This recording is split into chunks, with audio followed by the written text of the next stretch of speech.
afternoon. I'm Sean Yao, and this is One News Now. The oil spill off Oriental Mindoro has seemingly thinned down as cleanup operations go full throttle. Mon Gualvez with the report.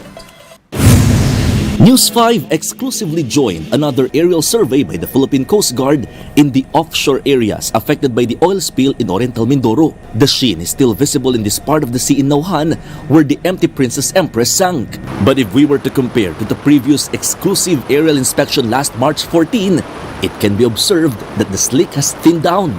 There is no more oil in the shorelines, rivers, and mangroves in the area. We've employed another 2 vessels dun sa area. Isa naka-rig siya ng skimmer. So para mabilis din yung recovery. Yung medyo may konting kapal, yun yung minamanual scooping natin. Members of the Korean Coast Guard have already checked the site and are set to begin their own means of cleaning up the slick. The remotely operated vehicle or ROV from the United States is also slated to arrive on April 1. The U.S. Navy equipment can be used to protect the shoreline, and so they will be bringing about 11,000 feet of boom to help protect the shoreline. Meanwhile, application of claims for compensation is finally happening on Friday. This after it was moved due to logistical issues from the insurer of sunken empty Princess Empress.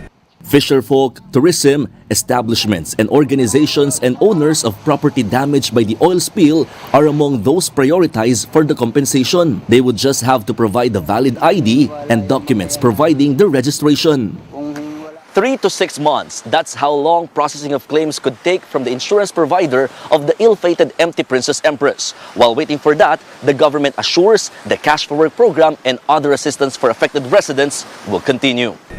According to a new analysis from the Philippine Coast Guard, 5 of the 8 tanks of the sunken tanker that contained oil were found to have structural damage. This contained approximately 440,000 liters of industrial oil. Meanwhile, the 3 other tanks carrying approximately 376,000 liters have been found to only have intermittent thin seepage. For News 5, Mon Gualvez, we are One News.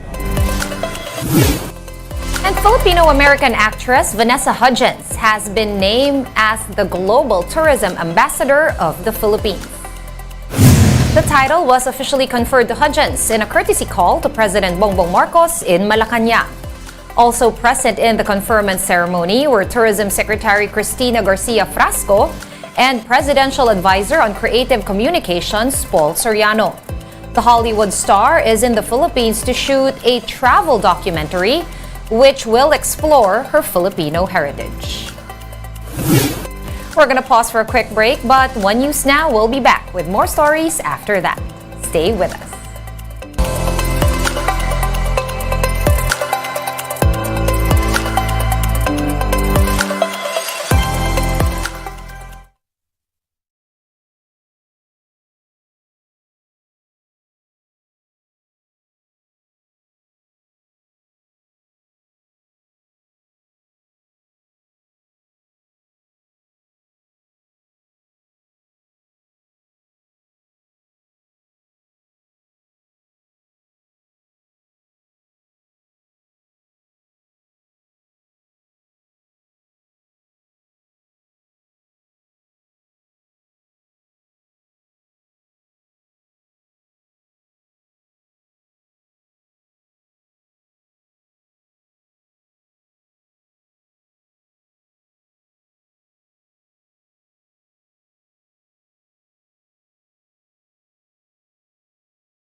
Thank you for staying with us here on One News Now. I'm Sean Yao. Justice Secretary Boying Remulla welcomes the waiver of confidentiality that was reportedly submitted by former Negros Oriental Governor Pride Henry Tevis. On top of his personal bank accounts and phone records, the younger Tevis also noted that even the board of his firm, HDJ AgriVentures, has made a resolution to allow authorities to take a look at the company accounts and communications. maybe the NBI should get hold of it so they can start using that waiver to clear issues. Magagamit yun kasi kung talagang may waiver na gano'n, then there's no need for a warrant to be able to ask at their cost records of his telephone calls, etc., etc. Remulla is likewise calling on Congressman Tevis to submit his own waiver of confidentiality. The Tevis brothers are being linked to the murder of Negros Oriental Governor Roel Degamo and 8 others, with Congressman Tevis being considered as one of the alleged masterminds behind the killing. Iba yung waiver niya, iba yung waiver na ibang bibigay na waiver si former congressman, si Congressman Arnie. I wish it was him giving the waiver, not Henry. In line with that, former Negros Oriental Governor Pride Henry Tevis had said that his older brother, Congressman Tevis, is already thinking of returning to the Philippines. The younger Tevis told One Balita Pilipinas that friends, family, and business partners are encouraging his older brother to come home and face the charges filed against him. Congressman Tevis's travel authority expired on March 9, and he has since been suspended for 60 days by the lower chamber for disorderly behavior. No less than President Bongbong Marcos himself had earlier urged Tevis to come home. Nung una, weeks before, medyo matigas pa, but lately, parang lumalambot na ako. I hope we can all convince him because even his friends here and his business partners, because we have different sets of friends and we have different sets of business partners.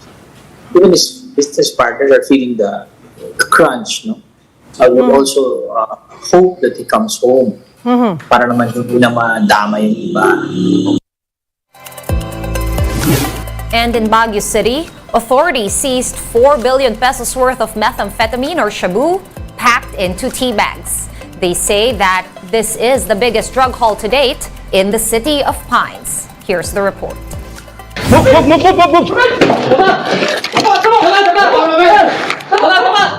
By virtue of a search warrant, authorities raided this house in Barangay Irisan, Baguio City.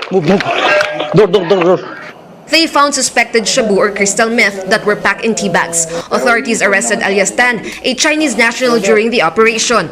Up to 575 kilos of shabu were found with a street value of around 4 billion pesos. Based on the investigation, the illegal drugs were initially reported in Metro Manila, but the NCR police lost track of the package after conducting an operation. 3 weeks later, a follow-up operation was done where the illegal drugs were found in Baguio City. Magtataka kayo bakit andito mga kapulisyahan ng National Capital Region. Kaya nagpunta po sila rito because this is a continuing operation, no, ng NCRPO at ng PIDEA. Ito'y simula lamang.